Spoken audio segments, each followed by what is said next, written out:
Hello everyone and welcome back to my $1 game challenge where I am starting off with $1 and I'm trying to buy and sell and trade in order to get myself a Shadow of the Colossus.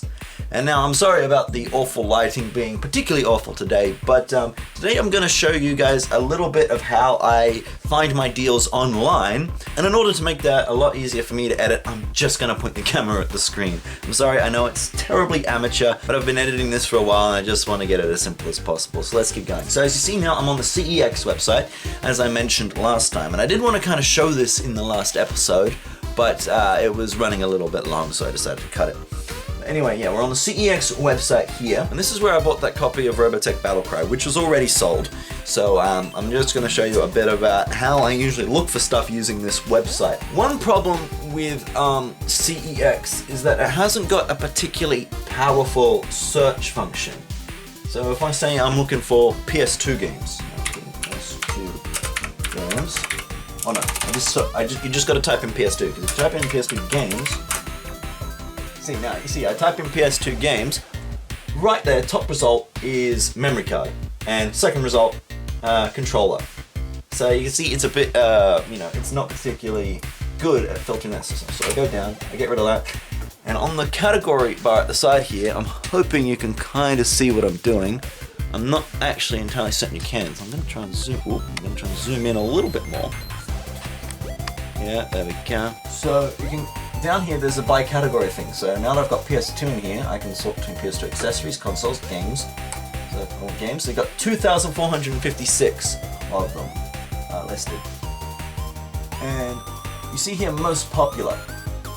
So you got stuff like Simpsons Hit and Run, Grand Theft Auto, all that. But say that I'm not looking for the more expensively priced one, because of course the more popular the game is, the higher they're going to price it, because they're selling more copies. So I'm just going to go price low to high, get the low price one. But now I'm getting this kind of crap. We got these games on the bottom here. These are ones that are just broken in their system at $0.00. So they're just like entries that have been broken for ages. You got one that we don't buy this anymore. And then we come down here and the first few games we got Totally Spies, and then we got Urban Freestyle Soccer, which isn't in stock. See, it doesn't say I want to buy this item, it says more info, so that means it's not in stock. And then we got Dancing Stage Fusion, so a lot of just really crappy, low-priced games. And of course, if I want to, and I can actually change it so I can see only games that are in stock, available to buy in stock only. There we go. And I can further refine this to being games available from a specific store's stock if I don't want to pay the online shipping fee, or just stuff available to buy online. But in stock only, this shows you the full list of what I can get. A good thing to remember with CEX is that it's a flat $3 fee for shipping for every single item. So it used to be that you could get like any number of, you could get a certain number of items and it would be $10 flat for the whole lot. They got rid of that quite a while ago, but now it's $3 each.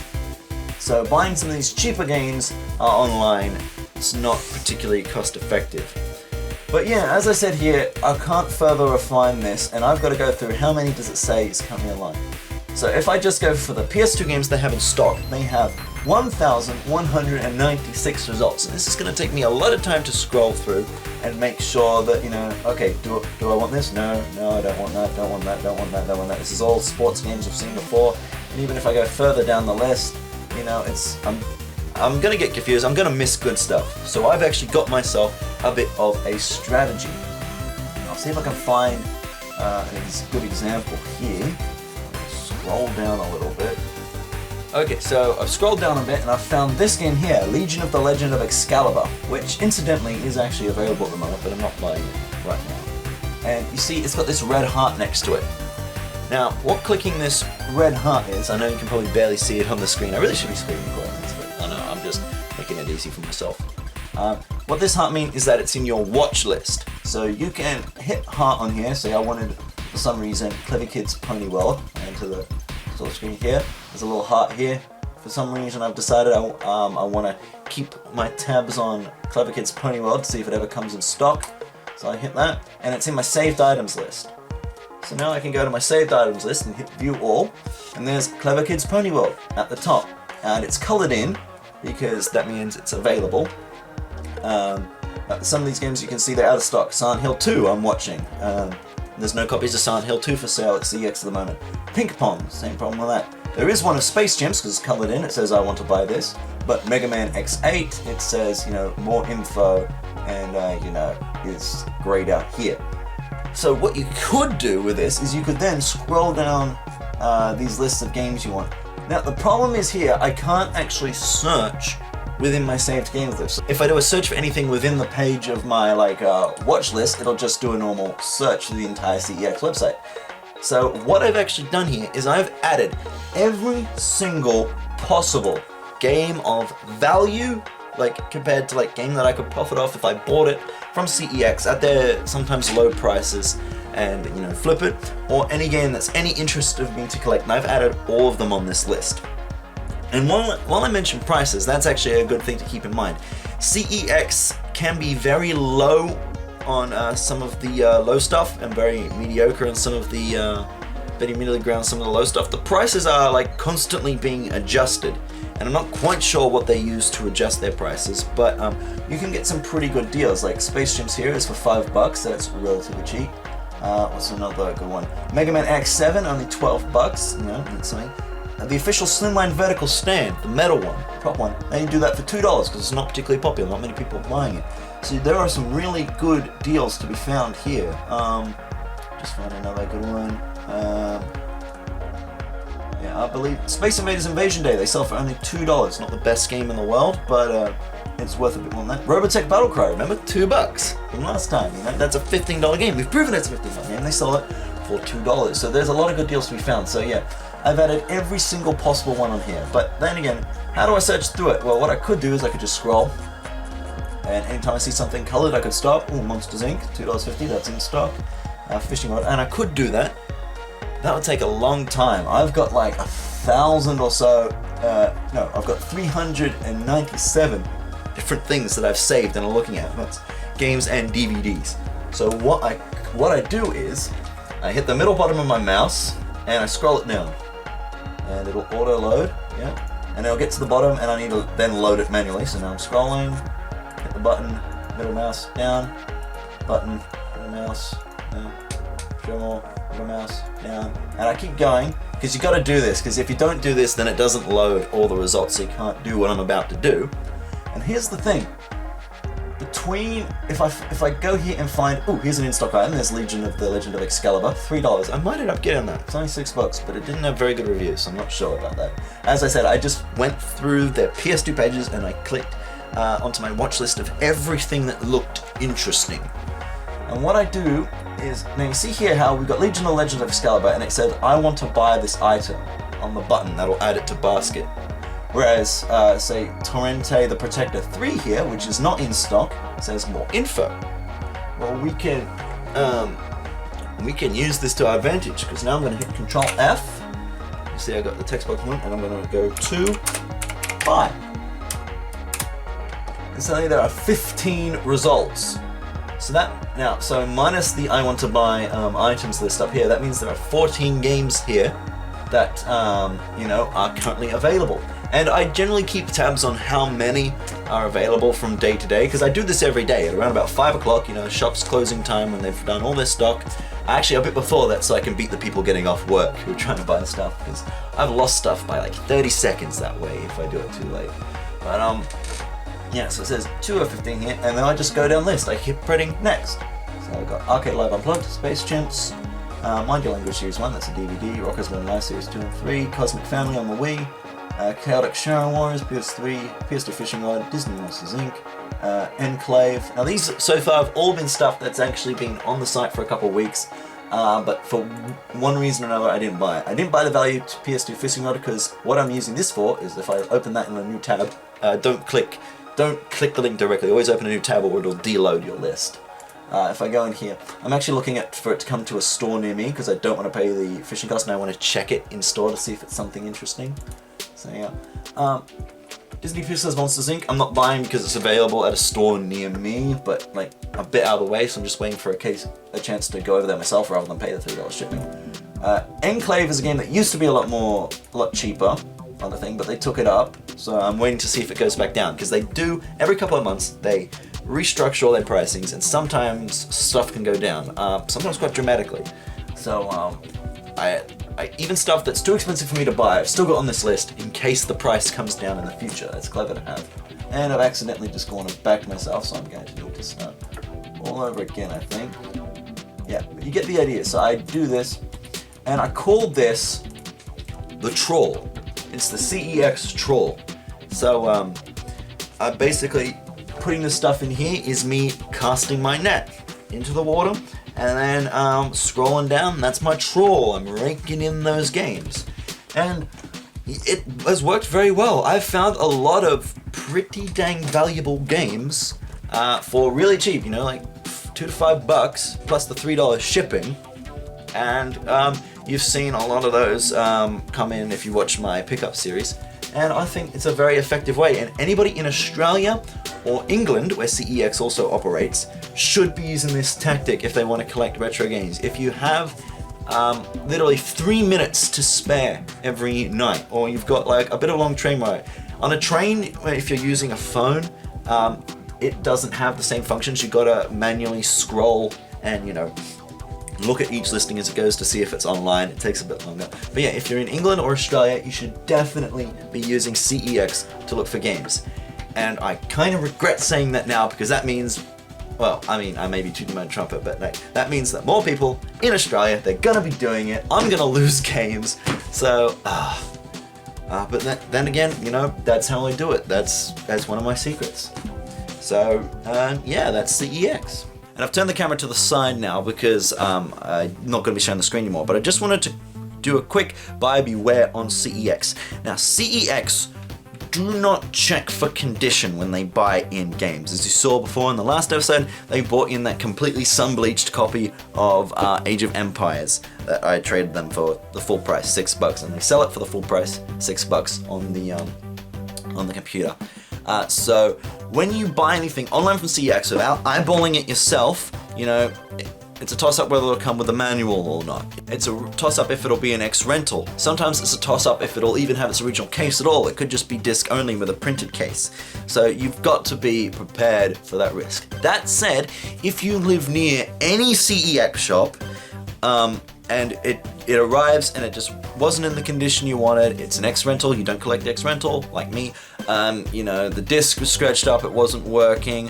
One time I bought a steering wheel, a PS2 steering wheel controller for that, and it wasn't packaged correctly, it wasn't put in a box, it was just wrapped in bubble wrap, and that arrived to me snapped, okay, like in half, like the steering column was snapped in half. And you can actually see that if you watch my, what's it called? My Christmas special episode from, I think, 2018? Yep. Yeah, my Christmas special 2018. I actually put some footage of that in there. But, yeah, if you live near any CEX shop, there's a lot around the, the trek from Sydney southwards as far as about Campbelltown. There are CEX shops dotted all over the place in that sort of band. Actually, no, south as far as Wollongong. There are two, actually there's 3 in Wollongong, the Wollongong area. But yeah, so long as you live near any CEX shop, you can just go in and say, I bought this, the condition wasn't what I wanted, or it didn't play, or is broken, or whatever, and generally I've had no trouble, so long as you get there within about, 7 days, 2 weeks. So yeah, it's a good peace of mind knowing that you have that easy return process. If you don't live near a shop, then I'm not entirely sure what their policy is, but you may be required to pay for return shipping. Although I think they might give you a return shipping label. I'm not sure about that.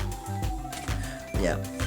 And because I also trade in a lot of stuff to CEX, I've always got credit for that. That's why like you hear me talking in my pickup series a lot about how I'm going to trade something for credit, because it's always good to have about $20 worth of trading credit on hand for me to just be in my troll, see something good, really quickly whip out that voucher, type it in, and it's bought, and I've spent half as much as what it says on the screen because of the trading credit. Now I'll quickly touch on eBay as well. I don't really buy many games off eBay at all. The only kind of games I buy anything remotely resembling regularly on eBay are Japanese PS1 games, because there are a lot of sellers in Japan who just put up all their stuff. They start the auctions at 99 cents or 99 yen or whatever. And you know, I just swoop in, and on a couple, one or two, I might be able to get something pretty cheap. Like my Parappa the Rapper, I got that for about $2. That was disc only from Japan, but of course it's still in English and it plays on my chipped PS1. So yeah, got that one cheap, disc only. And yeah, accessories like that. I rarely look for stuff on eBay just because the deals aren't there. eBay is the pricing standard for a lot of games. I don't buy games at what they're worth. I never buy games for what they're worth. I always buy them for below what they're worth. That way, if I don't like them, I can sell them for what they're worth. That's just how I collect, and I've got enough games that I don't need to be paying top dollar for a lot of games.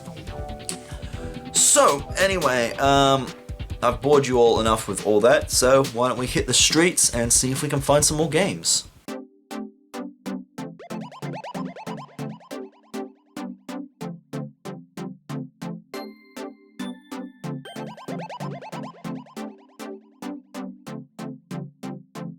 Okay, so here we are at the next stop on the journey. So I was on my way to send off that Robotech Battlecry game I sold in the last episode, and I stopped at a local Vinnie's of mine, and I actually found 3 games in there, which I think were perfect for this. So we have Call of Duty World at War on 360. Now, very common game, but trades in for CEX for $6, I think, and all these games are $3 each. So I got that. And we also got Forza Horizon 2 and Forza 5. Now, Horizon 2, that one's not worth very much. Forza 5 is still somewhat recent, so I can get a bit of trade-in credit for these ones. Now, I'm not sure if I'm going to trade in Forza 5 or if I'm going to try and sell it. It's selling online for about 20, trades in for about 11, I think. But Forza Horizon 2, I'm just going to trade in. And as for the, let's go back. And as for Call of Duty World at War, I'm not entirely sure whether I'm going to trade that one in. I might actually keep it. I'm not sure if it's any good. I'll check on that, and I guess I'll let you guys know when we do trade them in. And it's still on the same day now. I've come around to the salvos, and I think I've found something to spend the last of the cash we have on, and that is Mass Effect Trilogy for PS3 that you see there. I got for $6, which is a brilliant find. Online, these things can go for around 40-ish bucks. Even in credit, you get over 20 bucks of these at CEX. So I'm not entirely sure how I'm going to sell it, but regardless, this has been a huge find for today. Big win.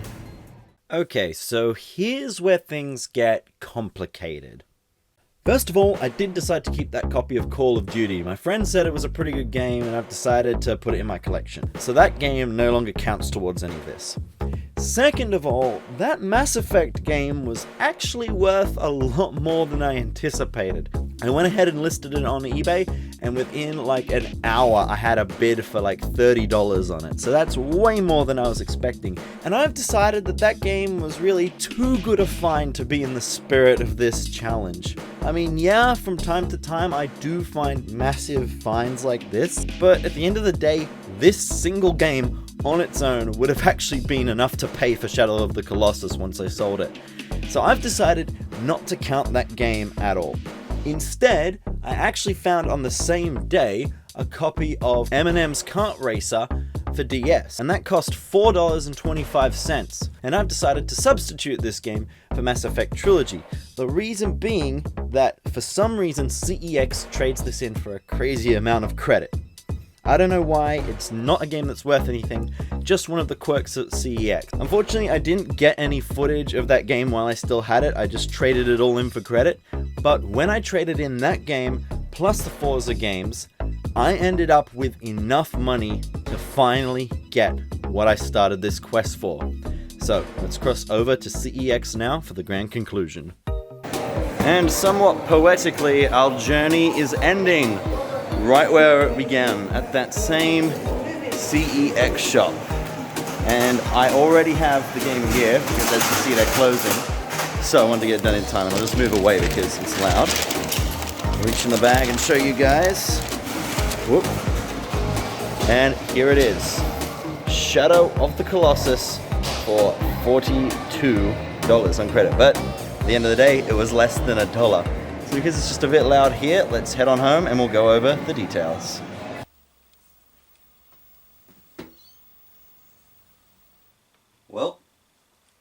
is. Shadow of the Colossus.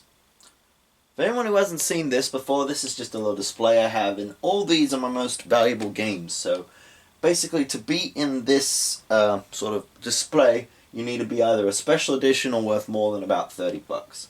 And Shadow of the Colossus, despite me buying it for only $1, certainly deserves that spot. I really wasn't expecting to be able to do this as quickly as I did. I think it came up to about a month and a half-ish. On average, each find got me around about a tripling of my money, so I was able to do it fairly quickly. But anyway, the lighting is terrible here next to this window, so let's head back down to the office and we'll go through the full run of everything I found. Okay, so the lighting isn't that much better in here, but nevertheless we must push on. So, we started off, of course, with our $1, and then with that $1 we bought the Shoot and Dance Star Party for PS3, which I then traded into cash converters for $4. Now, with those $4, I used $2 of those dollars to buy Age of Empires Collector's Edition on PC, and then I used another one of those dollars a little bit later to buy Lost Planet 3 at the same store. However, and then there was $1 left over, which was never spent in this entire thing. So, yeah, we only used $5 of that trade. Then for the Age of Empires, we got $6 credit from CEX, and I used $5 of those credit online to buy Robotech Battlecry. Now, I sold Robotech Battlecry for, after you take into account the eBay fees and the shipping, $14. And then I used that $14 to buy Forza Horizon 2 and Forza 5 for $3 each. And then I used $3.75 to buy M&M Kart Racer on the DS. And then I traded those three in for $33 in credit. So at that point I had $34 in credit and $6.25 in cash. And then Lost Planet 3 sold for, after fees and shipping, $14.21. And I may have gotten that wrong. I'm going to recalculate that. There might be $15.21, but I'll work it out. Yeah, $14.21. And then I used that credit and that cash altogether to buy Shadow of the Colossus on a PS2 and had $11.46 left over. So yeah, ladies and gentlemen, that's how easily it can be done. And honestly, over this entire period, with the exception of that Mass Effect game that you saw, which was a bit of an outlier, I don't get finds that good all the time. But yeah, this has been a fairly usual pickup month for me. If you want to have a better idea of everything that I found over this month, it has actually been documented on the channel during the weekly pickup series. Now, as I'm recording this, the most recent one, which involves the period of this challenge, is the one from week 32 back to, I think, about week 25, 26. So if you start around about 25 and you watch that, you'll see everything I picked up over the week, not just the stuff that was involved in this challenge. And you'll probably get from that a pretty good idea of, you know, the kind of stuff I pick up as well. But, you know, with this challenge, I was specifically looking for, you know, the more saleable stuff to include in it. And so I think that this has been a good opportunity for me to show you guys just how I sort of wheel and deal to get the kind of games I want. Honestly, I didn't even realize I was making quite this much profit. And it's not over yet, because there's a couple more tips that I've got that I haven't shown you guys, or a couple more situations I haven't shown you guys that I would like to show you guys. So that's why I'm announcing the $1 Challenge Season 2. And we're going to keep on from the same dollar that we had last time. So yeah, I've got about, what was it, $11? How much did I say? I've either got $11.46 or I've got $12.46 left over. I need to quickly recalculate on that Lost Planet 3 because I think I accidentally included the cost of the original game, that $1 cost, as a deduction. So yeah, so I'll need to work that out again. But yeah, so I've either got $12 or $11.46, and I'll work that one out by the next episode. And now I've got to decide what I'm going to go for next. I've got my Shadow of the Colossus. I'm very happy to have my Shadow of the Colossus, but I'm not really sure what I'm going to get to. So can you guys help me out? What game should I go for? Now, so last time I went for a $50 game, and that was okay. I got it. It was in good condition. That's pretty good. But this time, I think we should go a bit further. We have about $12 in seed money this time, so I think we can go a bit higher. So I want to kind of gun for a $100 game, which is how the challenge was originally built, I think, by Random Killer. So other games we could go for, well, there's Stubbs the Zombie, which is about a $100 Xbox game. That's one I don't have yet. That's one I actually have seen in the wild a couple of times. When I was a kid, way back before I collected, I actually saw Stubbs the Zombie, and I'm not sure whether it was the Xbox version or the much cheaper PC version, but I saw that for like $2 outside of a Red Cross store, but I wasn't a collector, so I didn't know what it was. There was one for the longest time at my local cash converters, which was for about $90. That's been sold a little while ago, so I'd have to go online for that one, for the final one probably, unless I happen to find it on CEX. Other stuff I could go for, Operation Genesis on the Xbox. I've seen the PS2 version a number of times, but you know, on the Xbox version. And that one's coming down, so that might be a more interesting one to get. A PSP console. I don't have a PSP and I really want one, and getting one for, you know, within that $1, that'd be pretty cool. What else is there that I really need? Not much, you know, I'm finding a lot in my collection. I really want a pink PS2 console, you know, the slim one that came out and was all pink, and it came, but if I got that, I'd want to get, you know, the pink console, pink memory card. I already have one pink controller, so I need one more. And if I could get my hands on it, the pink stand, just to complete the whole look. It's because that's a really nice premium feeling console, because I painted over it. It's very nice. I'm sure there was another game that I really wanted that I don't have yet, but I don't know, that's what you guys are for. So, please let me know in the comments what game you think I should go for in this next launch. And finally, I've just looked up the comment here. I'd like to give a special thank you to Random Killer 563 for originally inspiring me to do this challenge. So he actually left a comment during beta about 3 months ago now, saying that I should challenge myself to, you know, see if I can start with a $1 game, and with trading and buying and selling, turn that into, as he said, a console or something else more expensive in a week or a month by selling and buying.